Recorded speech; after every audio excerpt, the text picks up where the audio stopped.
Hola, bienvenidos. Yo soy Víctor Cares, geriatra y químico farmacéutico. En la clase del día de hoy vamos a hablar sobre la evaluación perioperatoria en personas mayores. Para contextualizar la clase, les quiero contar un caso clínico de una paciente de género femenino de 70 años. Ella es viuda desde los 45 años. De ahí en adelante ya se dedicó a criar a sus 4 hijos y también ahora tiene 12 nietos. Vive con una de sus hijas, su yerno y 3 nietos. En cuanto a su escolaridad, ella estudió hasta segundo de humanidades, trabajó toda su vida como asesora del hogar y actualmente es dueña de casa. En el ámbito mental, la paciente no tiene antecedentes de deterioro cognitivo, tampoco refiere y la familia tampoco lo menciona un trastorno de ánimo y tampoco tiene trastorno de ensueño.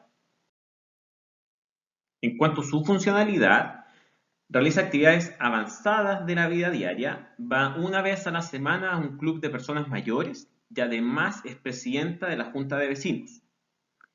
Respecto a las actividades instrumentales, tiene un índice de Lotton 6 de 8, básicamente porque ha dejado de hacer las compras y además ha dejado de usar el transporte público por los motivos que vamos a comentar más adelante.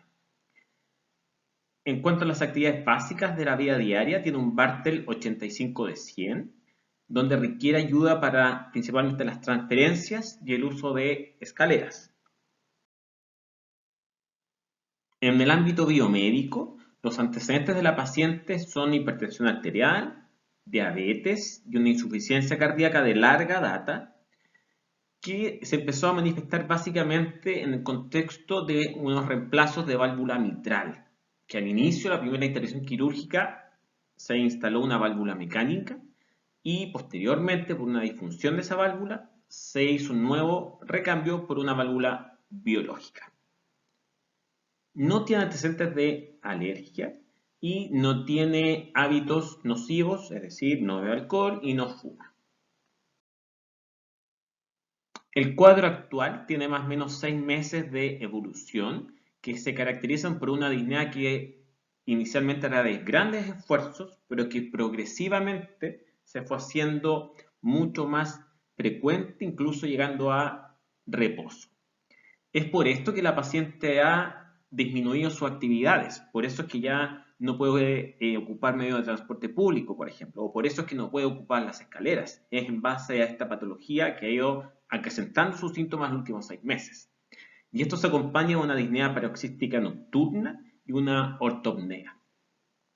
Finalmente, la paciente se hospitaliza con un diagnóstico de una insuficiencia cardíaca descompensada. Durante su hospitalización es evaluada por el equipo de cardiología, quienes objetivan una disfunción a nivel de la válvula mitral. Y como solución se postula una intervención quirúrgica. Y es por esto que el equipo tratante solicita la evaluación periquirúrgica al equipo de geriatría. Y es este un caso de una paciente que hace poco nos llegó a la unidad de geriatría, donde refleja la necesidad de una mirada un poco más integral del paciente que se va a enfrentar a una intervención quirúrgica. Y la idea de esta clase es poder entregarle a ustedes las herramientas necesarias para que entiendan el enfrentamiento desde el punto de vista geriátrico en un paciente que próximamente va a requerir una intervención quirúrgica. A modo de introducción, se ha visto que en los últimos años el número de pacientes mayores de 65 años que van a ser sometidos a una intervención quirúrgica ha ido aumentando. Y este aumento del número de pacientes que se operan ha sido más elevado que la tasa de envejecimiento de la población. Y esto se debe a múltiples motivos. Los avances de la medicina han hecho que los pacientes con ciertas patologías que antes pudieran desencadenar una mortalidad más precoz, actualmente viven más tiempo. Es decir, los pacientes van a tener una mayor expectativa de vida y eso va dando cuenta que a mayor edad puedan requerir intervenciones quirúrgicas que previamente no nos veíamos expuestos a esta población más envejecida. Respecto a las complicaciones postoperatorias, siguen siendo más frecuentes en los pacientes de más edad. Y algo importante a considerar es que son pocas las herramientas de las cuales disponemos que estén adaptadas a precisamente el grupo de personas mayores para predecir estas complicaciones en el contexto de una intervención quirúrgica. Y además, también se ha visto que es mucho más prevalente las complicaciones preoperatorias en los pacientes de mayor edad. Es decir, va a ser un grupo de mayor fragilidad desde el punto de vista de la evaluación periquirúrgica. Los predictores que se ocupan habitualmente para evaluar las complicaciones posoperatorias se basan en un único órgano o pueden ser más bien subjetivos, pero no valoran la reserva fisiológica. Y como han aprendido durante su curso de geriatría, la reserva fisiológica y la funcionalidad son de los principales factores a evaluar en un paciente, y lo cual también aplica en el contexto de una evaluación periquirúrgica. Hay algunos factores que van a influir en el mayor riesgo que tienen las personas mayores en el perioperatorio. Por ejemplo, por mencionar algunos, pacientes con un deterioro cognitivo, el síndrome de fragilidad, los pacientes que ya tienen cierto grado de discapacidad o alguna alteración nutricional, con un mayor número de problemas asociados al alta hospitalaria, es decir, puede que este paciente mayor tenga algún problema más bien social al alta, o pueden aparecer complicaciones transitorias, como por ejemplo un síndrome conmocional agudo después de la intervención quirúrgica. Y eso claramente va a cambiar un poco el curso normal de la recuperación del paciente. Los cambios fisiológicos en el envejecimiento son aplicables a prácticamente todos los sistemas y órganos de nuestro organismo. Algunos están escritos en esta lámina solamente a modo de ejemplo. Vamos a contextualizar algunos. A nivel de piel y anexos, por ejemplo, la irrigación sanguínea a nivel de la piel se ve disminuida con el envejecimiento. Y esto va a dar cuenta de que hay una peor cicatrización de las heridas, solamente por este proceso fisiológico de envejecimiento. O, por ejemplo, a nivel del sistema hematopoyético hay una disminución de la capacidad de síntesis de glóbulos rojos, lo cual va a dar cuenta de una disminución de la capacidad de respuesta del paciente en caso que se provoque una anemia en el perioperatorio. Y estos son solamente algunos de los ejemplos, pero es aplicable a cada uno de los sistemas como les acabo de mencionar. Respecto a los índices pronósticos, aquellos que hablan de los riesgos preoperatorios, existe la clasificación ASA, que es de conocimiento general, así que no voy a ahondar en ella. Se ha visto que en los mayores de 70 años con cirugía de urgencia, el riesgo de mortalidad según este score va desde un 0% en los que se clasifican como ASA 1, los de ASA 2 tienen casi un 13% de riesgo de mortalidad, ASA 3 un 30% y ASA 4 un 57% de riesgo de mortalidad. Hay otro score, como el Apache, que en general es mejor como predictor de eventos adversos respecto al índice de ASA, aunque en general es más difícil de implementar, requiere mucho más datos para su evaluación y obviamente interpretación. Otros índices preoperatorios, solamente mencionar el índice SA, que es un índice que está validado en mayores de 65 años y se basa principalmente en 3 evaluaciones. Hipotensión, que es cuando el paciente tiene una presión arterial sistólica menor a 100 milímetros de mercurio, si que el paciente además tiene una enfermedad crónica que se considere severa, y además si es que hay cierto grado de independencia o si es que el paciente tiene dependencia para el autocuidado. Este score va a puntuar por cada uno de estos 3 componentes. Y la mortalidad en pacientes con 0 puntos se estima que es del 0%. La de 1 punto llega hasta un 52% y aquellos que tienen un score de 2 puntos, su mortalidad puede llegar hasta un 60%, y los que puntúan 3 puntos, prácticamente se estima que la mortalidad es del 100%.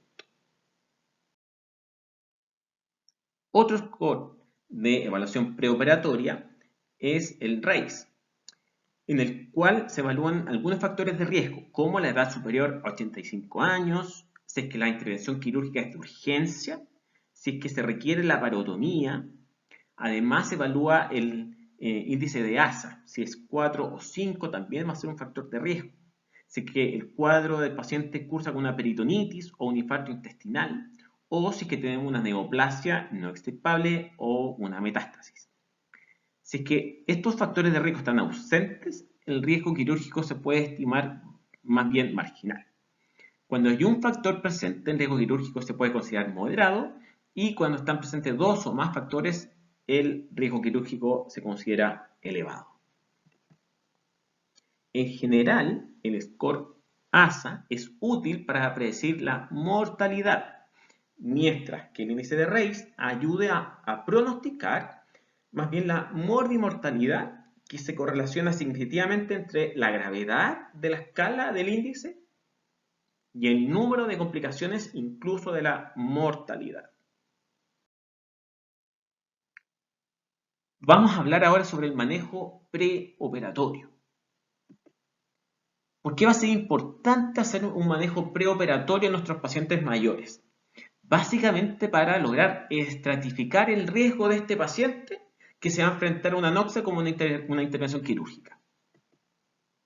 En ese sentido, con esta evaluación preoperatoria lo que vamos a buscar es identificar cuáles son los factores de riesgo de este paciente que puedan ser modificables, y de esa forma actuar en forma proactiva para disminuir o aminorar al máximo la presencia de ese factor de riesgo para lograr un mayor desenlace favorable desde el punto de vista quirúrgico y posquirúrgico.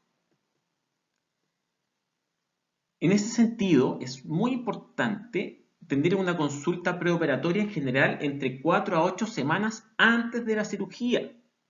O sea, la idea es programar la cirugía y con tiempo hacer esta evaluación, donde al identificar las alteraciones fisiológicas y también las patológicas, que van a hacer que este individuo tenga un mayor riesgo de presentar complicaciones en el intraoperatorio y postoperatorio, y al identificarlo tener el tiempo necesario para poder ir solventando o solucionando la mayor cantidad de factores de riesgo que van a ser detectados. También va a ser importante hacer una toma de decisiones respecto a cuándo se debe retirar o suspender el soporte de los cuidados más bien críticos y la de no reanimar, que siempre es importante considerar esas situaciones que a lo mejor escapan a lo ideal de un proceso quirúrgico, pero siempre es relevante tener esa conversación desde el punto de vista de las complicaciones que pueden ocurrir y cómo va a ser el enfrentamiento en esos casos acordado con el paciente y su familia. En este manejo preoperatorio es fundamental contar con una historia clínica detallada para tener todos los antecedentes necesarios, realizar un examen físico y solicitar algunos exámenes, que a modo general uno puede solicitar un hemograma con pruebas de coagulación, un perfil bioquímico, hormonas tiroideas, contar con un electrocardiograma de base y también con una radiografía de tórax. Obviamente, dependiendo de la intervención quirúrgica y de los antecedentes del paciente, se pueden pedir otros exámenes más detallados dependiendo del contexto clínico. Los ejes principales a enfrentar en el manejo preoperatorio son la comorbilidad del paciente, su estado funcional, el estado mental, los fármacos de uso frecuente y su estado nutricional. Vamos a hablar un poco más en detalle de estos ejes de enfrentamiento en el manejo preoperatorio. En cuanto a las comorbilidades del paciente, la patología cardiovascular va a requerir cierta necesidad de precisión respecto al riesgo quirúrgico de eventos cardíacos. ¿Por qué? las cirugías en general van a provocar un estrés y esto va a llevar a un aumento del consumo de oxígeno a nivel miocárdico. Y también se van provocando alteraciones del equilibrio entre los factores protrombóticos y fibrinolíticos. De ahí la relevancia de esto a ser considerado en el contexto del riesgo quirúrgico desde el punto de vista cardiovascular. Estos riesgos se van a ver incrementados en caso de cirugías de urgencia, cirugías de una mayor magnitud, con una duración prolongada, o si el proceso quirúrgico se acompaña de una hemorragia, y si es que además se requiere un abundante recambio de fluidos. Es un contexto en el cual aumenta el riesgo de patología cardiovascular. También es importante objetivar la capacidad funcional, que en general una de las principales formas de medirlo son los MET, que es la unidad de medida del índice metabólico. Esto lo vamos a describir un poquito más adelante cuando hablemos de la valoración funcional propiamente tal. Respecto a los índices de riesgo de eventos cardiovasculares, es muy importante que ustedes tengan presente que dentro de los antecedentes del paciente, si existe la insuficiencia cardíaca, solamente por este antecedente se puede considerar que es uno de los principales predictores de complicaciones en personas mayores desde el punto de vista cardiovascular. De ahí la relevancia de una buena anamnesis, un buen examen físico, para definir si esta patología, por ejemplo, está estable o es una insuficiencia cardíaca descompensada. Aquí les muestro un índice de riesgo cardíaco, que es el índice de Goldman. No me interesa puntualmente que se aprendan el nombre del índice. Lo que me parece importante de esta lámina es que logremos mirar cuáles son los factores que se deben considerar. Por ejemplo, la edad de 70 años o más, o si el paciente ha tenido antecedentes de infarto al miocardio en los 6 meses previos. En el examen físico, si es que, por ejemplo, es concordante con una estenosis aórtica severa, es un hallazgo relevante desde el punto de vista de riesgo. En el electrocardiograma, evaluar si es que el ritmo es sinusal o no, o si es que evaluamos si es que hay extrasístoles. En cuanto al estado general, por ejemplo, evaluar los electrolitos con un potasio sobre 3 o un bicarbonato menor a 20 también son factores a considerar. La función renal con el BUN y la creatinina, etc. También factores propiamente tal desde el punto de vista quirúrgico, como si la intervención es a nivel intraperitoneal, intratorácica o aórtica. Y ya lo hemos dicho, si es que es de urgencia esta cirugía. Esto va a sumar un puntaje, obviamente, lo cual va a dar cuenta del porcentaje de riesgo de tener complicaciones y también de mortalidad, llegando en caso de pacientes en clase 4 con un puntaje mayor a 25, donde las complicaciones alcanzan el 22% y la mortalidad incluso hasta un 56%. Este es otro índice multifactorial de riesgo cardíaco, que también, como en el caso anterior, no me importa que sepan el nombre, me importa que sepan qué es lo que hay que ir a buscar, qué es lo que incluyen estos índices de riesgo. En este caso, puntualmente, respecto a la enfermedad coronaria, hay que evaluar si es que hay antecedentes de un infarto dentro de los 6 meses previos a la cirugía. Desde el punto de vista pulmonar, si es que existe un edema pulmonar. A nivel valvular, si es que hay una estenosis aórtica severa. Si es que hay presencia de arritmias, por ejemplo. Y esto también va a dar un puntaje y un riesgo relativo asociado a esa clasificación. Entonces, como nos damos cuenta, hay muchos factores a considerar dentro de la anamnesis, del examen físico y de resultados de exámenes perioperatorios que deben ser considerados al momento de tener una estimación del riesgo perioperatorio. Respecto a la patología pulmonar, es fundamental buscar en la anamnesis el hábito tabáquico, ya que la exposición ocupacional también en algunos casos puede dar cuenta de alguna patología pulmonar. Si es que el paciente tiene síntomas respiratorios y cuáles son, si están compensados o no están compensados. Si es que los síntomas respiratorios, por ejemplo, provocan una limitación al ejercicio, una limitación en las actividades que el paciente puede realizar en forma cotidiana.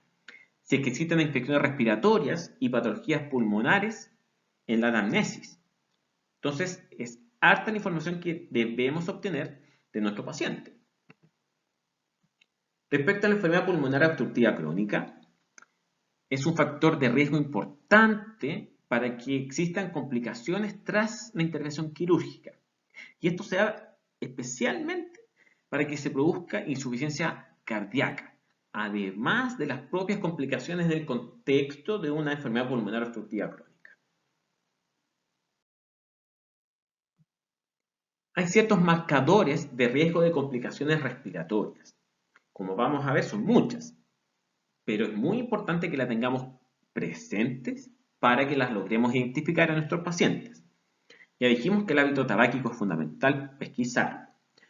El IMC 27 o mayor también es un marcador de riesgo de complicación respiratoria. Un índice de ASA mayor a 2, una albúmina sérica menor a 3, una urea mayor a 30, si es que la anestesia es general, si es que el paciente cursa con broncorrea, en caso que al examen físico exista una deformidad de la caja torácica, si es que la duración de la cirugía es muy extensa, sobre todo cuando dura más de 6 horas.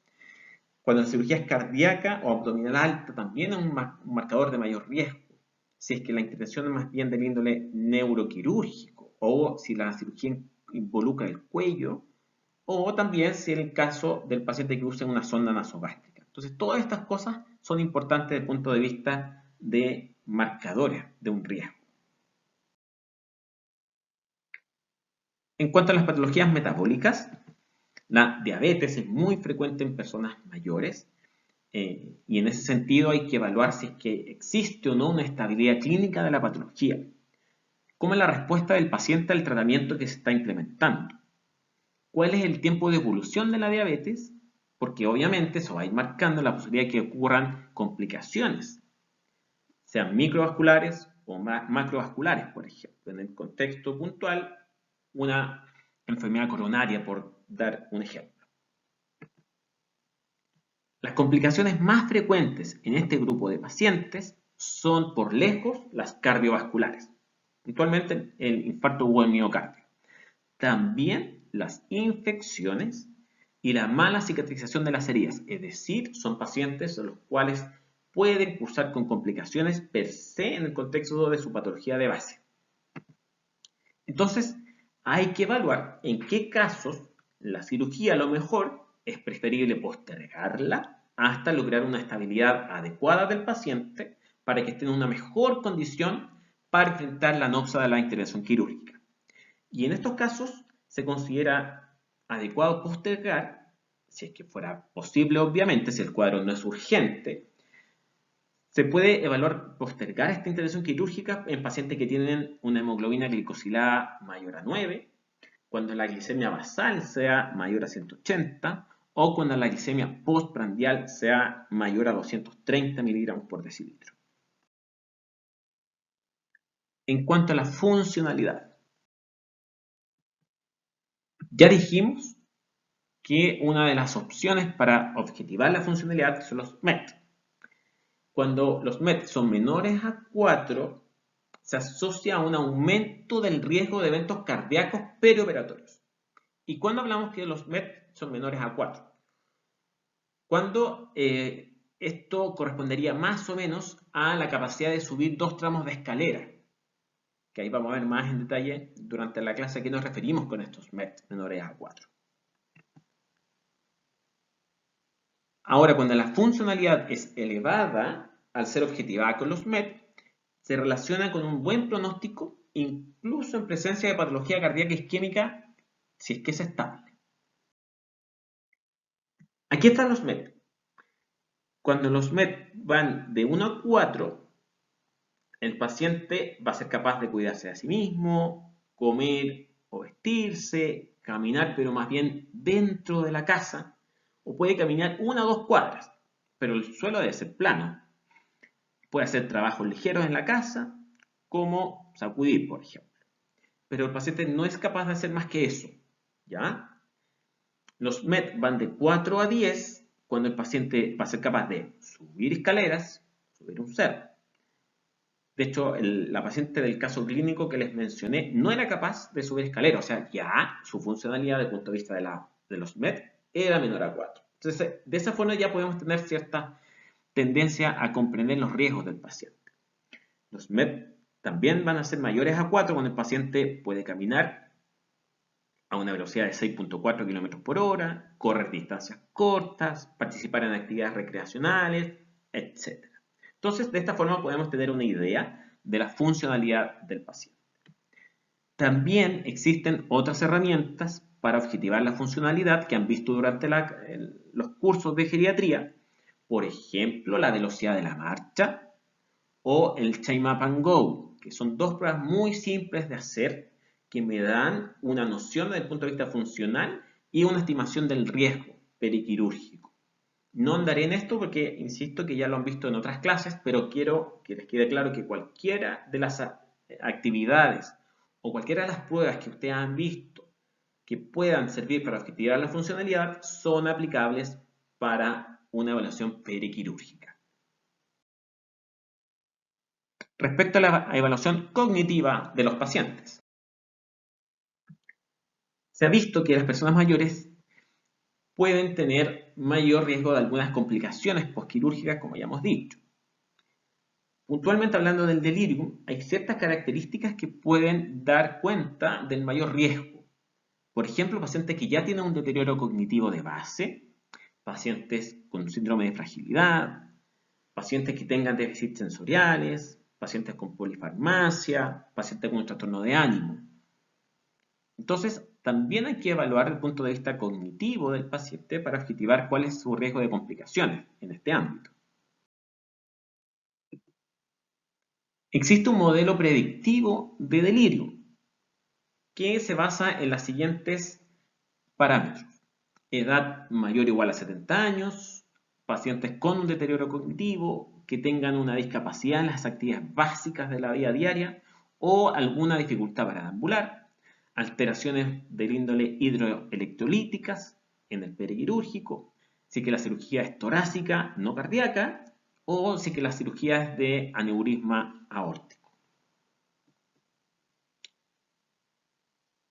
Cuando la puntuación es 0, el riesgo alcanza un 2%, entre 1 y 2 puntos el riesgo llega a un 11%, y cuando hay 3 o más puntos el riesgo de cursar con delirium es de un 50%.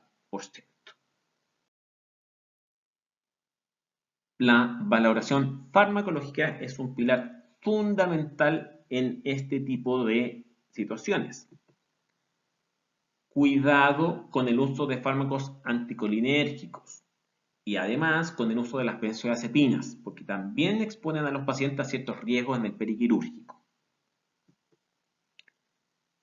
Los pacientes que ocupan beta bloqueantes, se ha visto que lo adecuado es mantenerlos, ya que esto va a disminuir las complicaciones cardíacas postoperatorias y también hay una disminución de la mortalidad entre los pacientes con alto riesgo de patología coronaria o con esta ya establecida.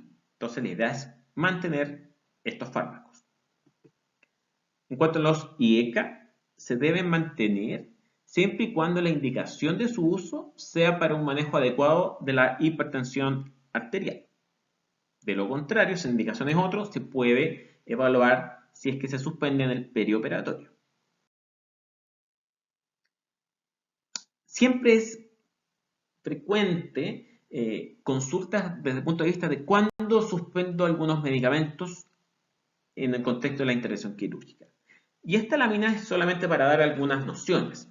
Por ejemplo, pacientes que están ocupando aspirina o clopidogrel, la idea es que suspendan estos fármacos 7 días antes de la intervención quirúrgica por el alto riesgo que implica su uso en pacientes que van a ser sometidos a una operación. Pacientes que ocupan anticoagulantes, como el acetocumarol, la idea es que 3 a 5 días antes de la intervención se suspenda. También es un riesgo el uso de anticoagulantes nuevos, como apixaban, rivaroxaban o dabigatran, los cuales también deben ser suspendidos con antelación a la intervención quirúrgica. En el caso de apixaban, 48 horas antes, en el caso de rivaroxaban y dabigatran, 24 horas aproximadamente. Esto solamente para que tengan una noción de lo relevante que es la evaluación farmacológica.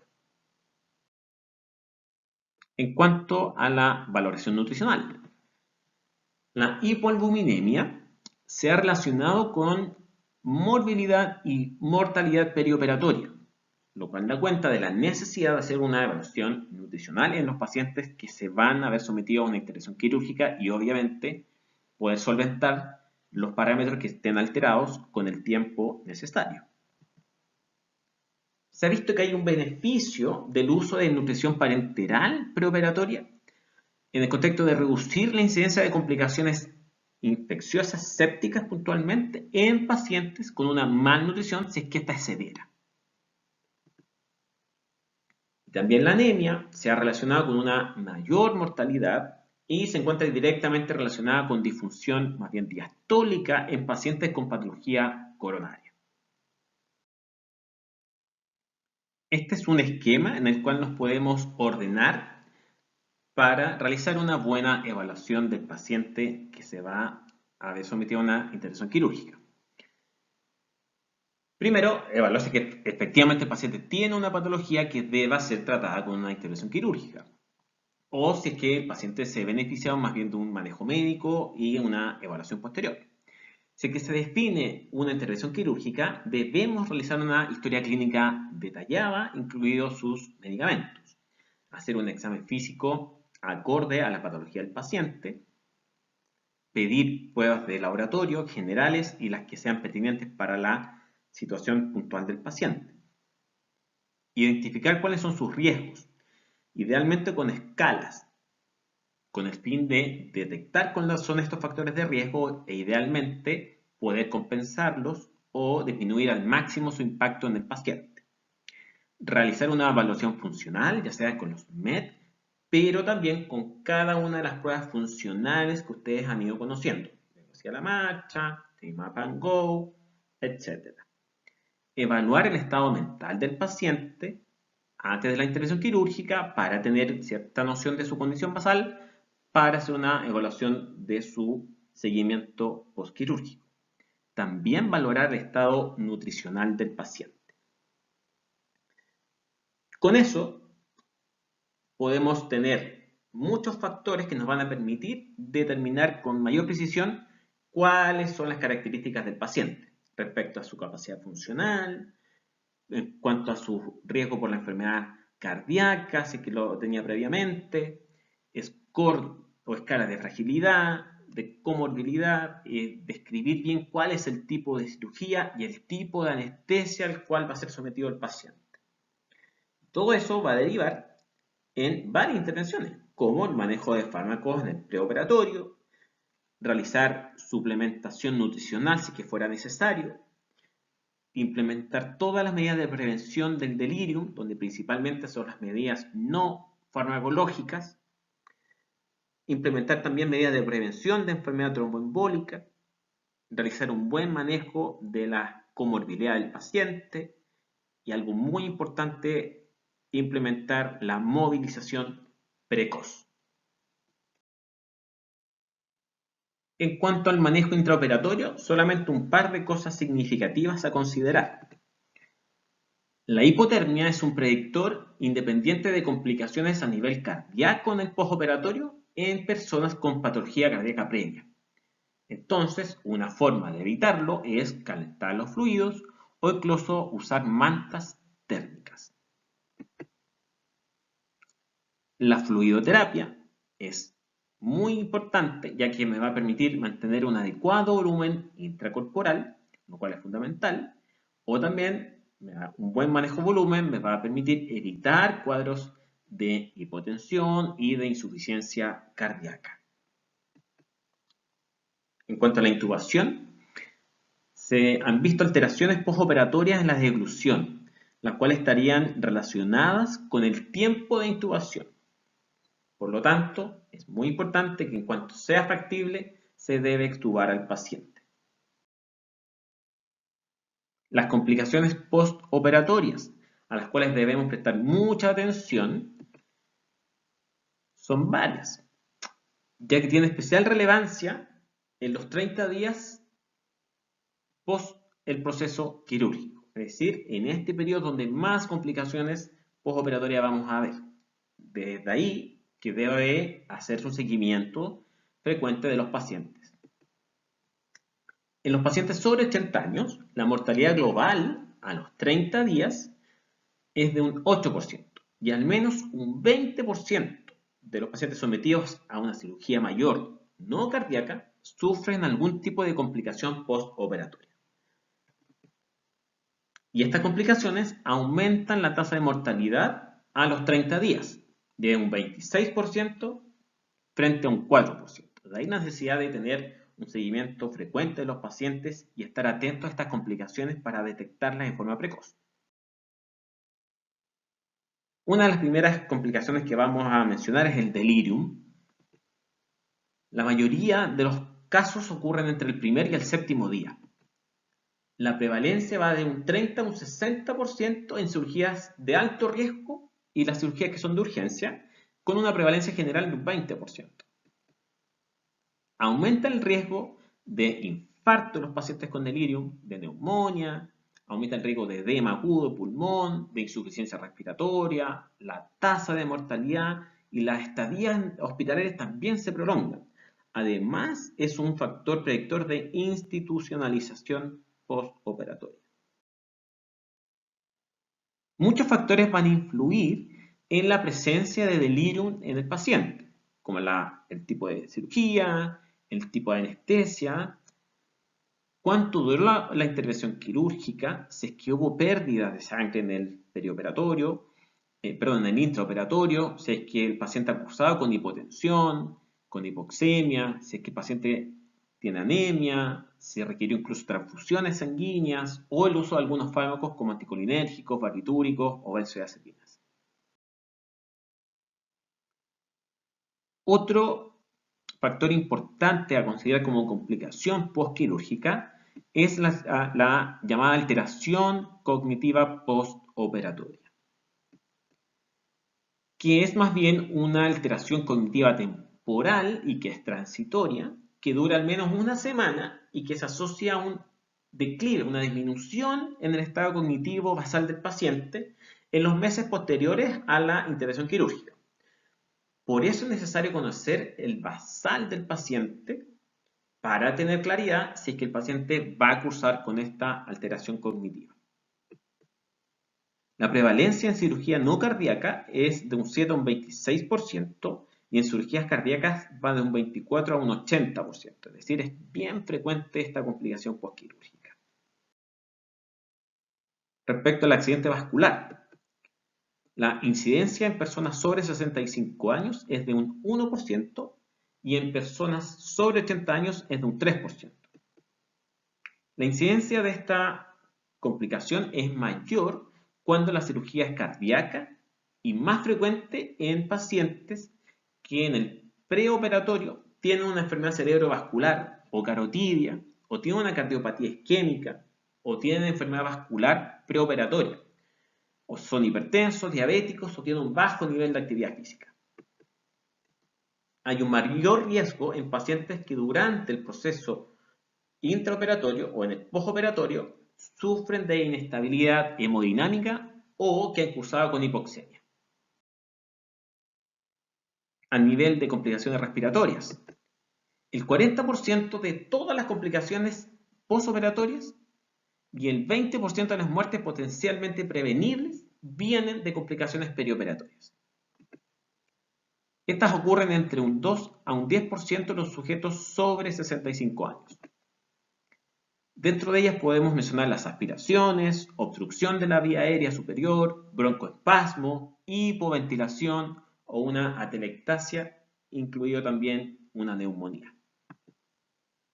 ¿Cómo podemos prevenir estas complicaciones? Relevante suspender el hábito tabáquico, ojalá 8 semanas antes de la intervención quirúrgica. Se pueden ocupar broncodilatadores. Y también es fundamental la ayuda que los kinesiólogos nos pueden brindar desde el punto de vista de prevención de complicaciones respiratorias. El tromboembolismo. La edad mayor a 60 años está asociada a un mayor riesgo de fenómenos embólicos.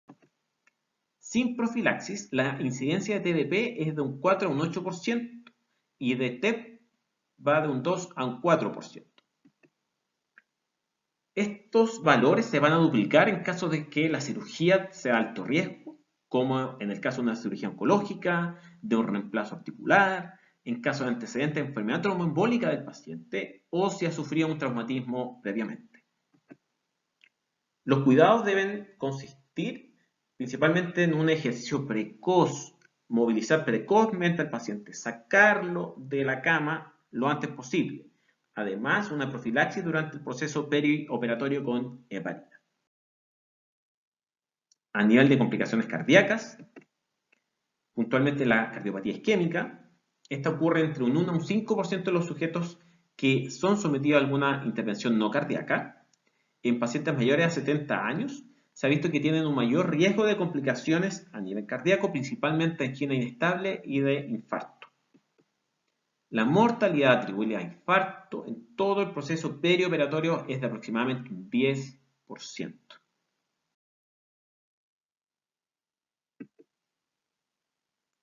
Respecto a las arritmias, la incidencia de arritmias auriculares en cirugía no cardíaca llega a un 6% aproximadamente.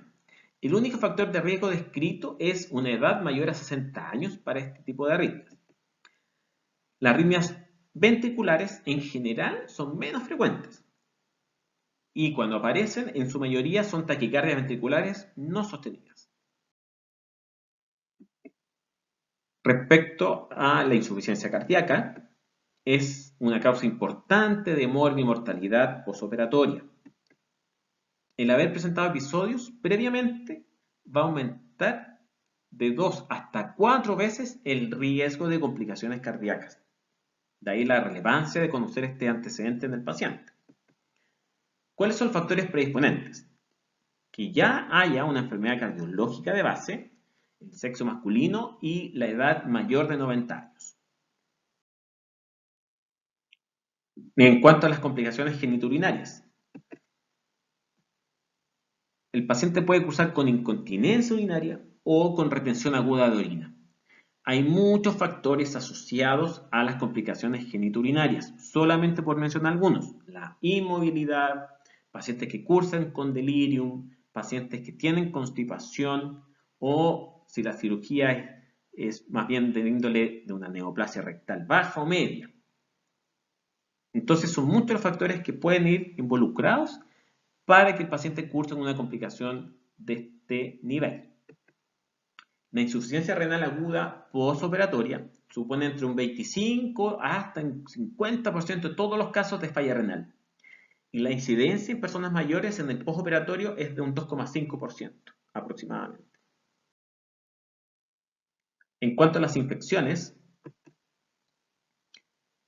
las principales infecciones vistas en intervención quirúrgica son infecciones del tracto urinario y también infecciones de la herida quirúrgica, así como infecciones del aparato respiratorio. La tasa de mortalidad por infecciones de la herida quirúrgica en personas mayores es 3 veces mayor que en este mismo grupo de sujetos, pero que no tienen esta complicación infecciosa. De ahí la relevancia de ser muy cuidadosos con el control estricto de la herida perioperatoria. Las complicaciones gastrointestinales. Podemos mencionar náuseas y vómitos. Y estas se asocian al género femenino, en pacientes que no fuman y a la historia previa de ya episodios de náuseas y vómitos posquirúrgicos y también al uso de opioides. Respecto al ilio, esto es favorecido por varios factores. Por ejemplo, la deshidratación, el uso de algunos fármacos, dentro de ellos también los opioides, una escasa ingesta de fibra, la alimentación, la inmovilidad o el mismo dolor o la ansiedad de los pacientes. Entonces, todo esto va a desencadenar un mayor riesgo de complicación desde el punto de vista de un ilio. El deterioro funcional. Ya hemos dicho en muchas ocasiones en geriatría, dentro de los pilares es la funcionalidad del paciente. y el hecho de que haya un deterioro funcional en el postquirúrgico claramente va a marcar un desenlace adverso. El reposo prolongado en cama tras la cirugía es un factor de riesgo absoluto para un deterioro funcional y lleva incluso a la inmovilidad. Son muy pocas las indicaciones de reposo absoluto. Por tanto, en la mayoría de los casos, lo que debemos indicar al paciente es no haga reposo y usted debe retomar las actividades cotidianas en forma paulatina de acuerdo a cómo usted lo vaya tolerando. Pero esa indicación de reposo relativo en verdad es muy inespecífica y no tiene un asidero desde el punto de vista de beneficio para el paciente. Lo que debemos indicar es retomar las actividades precozmente. Y el hecho de estar mucho tiempo en reposo va a afectar a la piel, al sistema cardiovascular, al sistema respiratorio, gastrointestinal, genitourinario, músculo esquelético, etc. Es decir, no es solamente un impacto puntual, sino que puede ser por el reposo de un par de días tener una disminución de su funcionalidad que se puede prolongar y puede costar volver a su condición basal. El manejo del dolor, que es fundamental. El hecho de que un paciente tenga dolor puede generar algunos eventos adversos, como una taquicardia, una isquemia miocárdica, hipertensión, etc. Por tanto, el manejo del dolor es uno de los pilares que debemos considerar en la evaluación del paciente. Y esto debe hacerse desde el preoperatorio, es decir, disminuir al máximo la posibilidad de que el paciente tenga dolor antes de la intervención quirúrgica y en el postoperatorio. Incluso el dolor puede ser un desencadenante y perpetuador de delirio. Y el tratamiento debe ser adaptado a cada paciente. Importante sí mencionar que el uso de AINES no es adecuado en personas mayores. La analgesia debe ser con otro tipo de medicamentos. Fragilidad. No voy a ahondar en la fragilidad ya que es un tema central de la geriatría y hay clases destinadas a esto. Pero sí me parece importante mencionar que los pacientes frágiles van a estar más expuestos a desenlaces adversos como mayor mortalidad, morbilidad, estadías hospitalarias más prolongadas y un aumento de la institucionalización. De ahí la necesidad de pesquisar a estos pacientes e implementar las medidas de prevención. A modo de conclusiones, gran parte de las cirugías actualmente son en personas mayores. De ahí que cada vez sea más probable que ustedes sean enfrentados a pacientes de una edad más avanzada que requieren cierta supervisión en el perioperatorio. Y en ese sentido la evaluación periquirúrgica es fundamental. Una evaluación 8 semanas antes de la intervención quirúrgica es relevante para poder solventar todos los factores que pudieran ser subsidiarios de mejorarse antes del proceso quirúrgico. De esa forma, reitero, el mensaje principal es la prevención. Si es que no es posible prevenir, debemos pesquisar en forma oportuna las complicaciones y tratarlas debidamente para disminuir el desenlace adverso de ellas en el paciente. Eso ha sido la clase del día de hoy. Espero que les sea de utilidad. Cualquier duda estoy disponible para poder ayudarles. Hasta luego.